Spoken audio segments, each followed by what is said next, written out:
comment un manager va transformer des aiglons en aigles afin qu'ils ne deviennent pas des poules mouillées. Comment il va les élever, ces aiglons? Je me suis dit, finalement, à force de chercher autour de toi ce qui a été défaillant, qu'est-ce que toi, tu n'as pas fait de bien?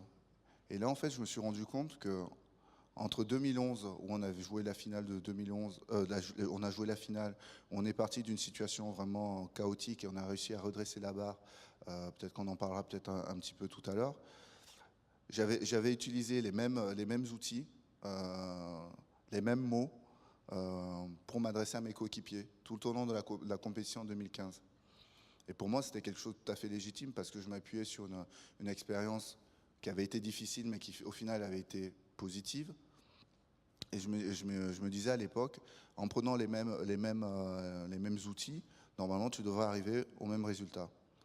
Et ce que j'avais oublié, le paramètre que j'avais oublié, que je n'avais pas pris en compte, c'est que moi, j'étais resté, mais finalement, tout autour de moi avait changé. Tout autour de moi avait évolué.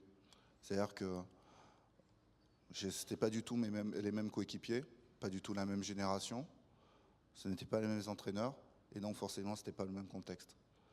Et ne pas avoir pris conscience en fait de la mutation qu'il y avait autour de moi, d'être resté en fait sur les mêmes dans les mêmes process, on va dire, de management de mon équipe, même si j'avais connu des succès avec ce management-là, ont été pour moi fatales parce que j'ai pas réussi à redresser l'équipe.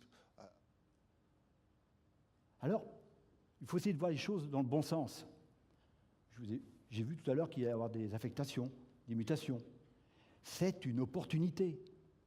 Il y a des personnes qui voient des calamités dans les opportunités et d'autres des opportunités dans la calamité.